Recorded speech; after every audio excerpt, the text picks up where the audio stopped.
What's up guys, I'm here today to show you on my channel my build.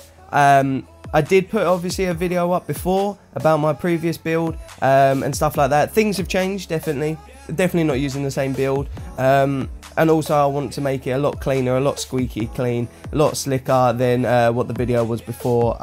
The last video was trying to rush it out, trying to get the video out, just trying to show you guys as quick as possible what I think's working. Well, obviously since I've played it for about a week now, let's just say, things have changed. Honestly, things have definitely changed. I think the rushing out still as a keeper is poor. I wouldn't ever rush out really, just sort of, I know it's bad to say, but listen to your L1 for the majority of the time. Cross him, every cross you should see come into the box, I guarantee you should come out for, because a lot of crosses this year are highly whipped in, and they're slow balls. They're not quick at all, so they're quite easy for goalkeepers to come out and rush out and punch them. Even if you punch them, it's perfect, because it's better than facing a header. Honestly, facing headers on this game are pretty horrendous, and I would much rather come out for a cross, which I would say you probably have a 90% win percentage for crosses. Honestly, it is ridiculously hard, ridiculously easy for you guys to come and claim the ball.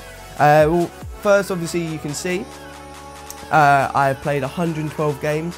I've kept 13 clean sheets, which obviously isn't good, but I've made 318 saves, and my save percentage is 77.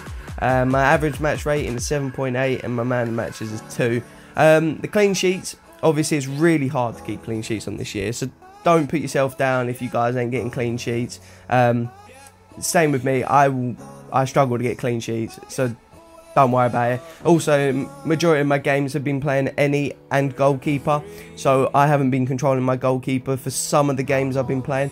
So a lot of the games I've played, you know, my keeper has conceded silly goals that I wouldn't have conceded if I was in goal. Let's start at player growth. Obviously you can see these are my rest of my builds. I hardly ever play them, and here's my traits. I don't have the max skill points, but if I'm honest, I mean, as a goalkeeper, you basically completed the skill traits within 5 games. It's you don't really have much to go on. These are all the traits you can get: goalkeeper reflexes, long throw, handling. The long throw is really iffy on this game. Like, I seem to be throwing the ball really long for some times, and then sometimes it locks onto the shortest guy when I've put full power. A little bit dodgy. It's fine though. Obviously next off I've got pace. You want pace, sprint speed, acceleration. You want all of them. You want all of them just for if you do rush out or come out for crosses. It's always nice to have them at least. Or you know, it's something else to press, something else to put your points into, because you know you've done all your goalkeeping within the first 5 games. So you know. Next on to is shooting.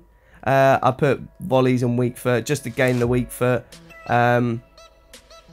Just to gain the weak foot, honestly, because as a keeper you want to be able to clear it with both foot. So if you can get as many weak foots as possible, then that's the way you've got to get it, because there's no other traits you really need. I mean, you don't need shot power, and you don't need long shots, and you don't need heading accuracy or free kicks or penalties. So you might as well go for the weak foot in shooting, definitely. Next on is passing. I think obviously you do need passing for when you L1 triangle it out or L1 square, which honestly, do not L1 triangle anymore out to clear the ball if you try to as a goalkeeper. I feel like it's not exactly the best thing to do, just due to it. It just doesn't lock people on properly, or it go off the pitch. If you want to clear it out as a keeper, press L1 square. Well, obviously if you're in dire stations, press circle and clear it out. If not, press L1 square, just because you can clear it so much easier, and it's a lot more, it's more accurate than, you know, L1 triangles. So obviously I've got the short passing, long passing, swerves. I don't want the giant throwing at all. I've got the crossing and the curves and the long passing, just because, you know, you never know when you need to make a really good pass and stuff in goal. You know, you do need passing. Why not? It's an extra thing to put in as well, to put your traits on, rather than leaving it all blank. You might as well have the extra traits, then not have the extra traits, if you get what I mean. So next on dribbling, obviously agility. I think this is probably second to unlock. Get your agility up, because as a keeper you need to be agile. 100% you need to be agile. And it's also another trait that a keeper can, you know, it benefits a keeper in making saves and making stops and things like that. So obviously get agility. Obviously the dribbling doesn't matter. I just put skills on and dribbling so I can take people on when I can be bothered. The defending stuff you don't need as a keeper really, unless you come out and you're a sweeper keeper, sliding things and interceptions and stuff. You don't really need them. And the physical, get the strength as well for coming out for crosses, catching balls. I'm guessing you need the strength, if I'm honest, so you can take hits from defenders and stuff like that. I'm guessing that sort of, you know, I think you need traits. You definitely need the strength.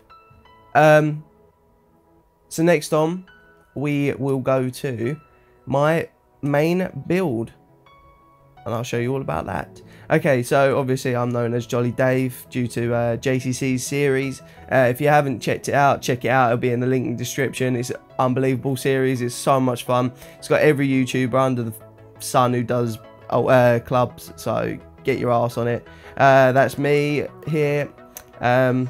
Obviously, as you can see, I'm set up as goalkeeper. Not bad diving. Look at that. It's, you know, I've only played 112 games or whatever it was, and I've 88 rated, so I've not got far to go to, you know, I'm 90, I guess. 6'5", 189. Before I did say 6'6", and the fattest you can be is probably the best. I then said also 6'5", 189 is probably the best build you can do. If I'm honest, 6'5", 189 is the best build. It was the best build last year, and it's the best build this year. It is by far the best build. By far the best build. It allows you to be quick, allows you to be, you know, good inside the box, outside the box. You're big enough to make shots outside the box and make shots inside the box, and be agile enough to make the shots, make the saves inside box. Obviously prefer foot, doesn't matter. Body type's locked, so you can't do anything anyway. This is a build I used last year. It's by far the best build. I just feel so much more comfortable with it. If I'm honest, please use that build. I wouldn't suggest the 6'6" anymore. I just felt that you were too chunky and you couldn't react to things quick enough. I just didn't like it. I liked it at one point because you could save things outside the box. But I think now my pro's got a better rating. I think the 6'5", 189 is so much better. Also, I'm going to quickly go into my settings due to someone not having the ring circle on their goalkeeper. I find that really interesting or really weird. So I'm going to quickly get up my settings, just because I don't know how he doesn't have it. It should be there for everyone. It's not there. Where is it? I think it's in customized controls. Here we go. This is all my assistants: cross assistants, shot assistants, save assistants. I did have it on assisted. There we go. I don't know why it was on semi, but I do have it on assisted. Whether it helps you at all anymore, whether it doesn't, is people can still whatever chat grief. If I'm honest, I think it definitely does still help. I don't see the point in making it manual, because fair enough, you can make some better saves by leaving it on manual, but if I'm honest, it's very rare that those saves for manual will ever come up. I'd rather go assisted and save every easy shot, and let the tough shots let me make the mistake for, like, as in, I'd rather I would save everything I need to, whereas manual you'll make maybe one unbelievable save that an assisted maybe can't make.